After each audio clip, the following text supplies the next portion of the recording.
देखंतु बिजु जनता दल हाथ में 25 वर्षर क्षमता थिला एवं ओबीसी वर्ग बा पछुआ वर्ग होची सबुठारु बड़ वर्ग जहाकू सामाजिक न्याय दबारे बिजु जनता दल विफल होता।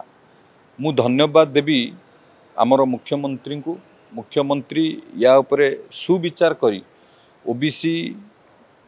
ओबीसी रो हायर एजुकेशन रे संरक्षण कराइचंती एवं जो कथा से कहते टेक्निकल एजुकेशन रे मध्य आमे कमिटमेंट अच्छु आगामी दिन में टेक्निकल एजुकेशन रे मध्य संरक्षण दियाजिबो पछुआ वर्ग को। किंतु दुर्भाग्यर कथा जे तांको सरकार समय रे आपण माने समस्ते भी जानिचंती केंद्र मंत्री धर्मेंद्र प्रधान बारंबार मध्य चिठी लिखिथिले तांको अनुरोध करिथिले जे ओबीसी वर्ग को सामाजिक न्याय दबा पई से माने न्याय देई नथिले, न्याय दबार विफल मध्य होते। किंतु एबे जो कुंभीर कांदना कांदुचंती ये हास्यास्पद कथा।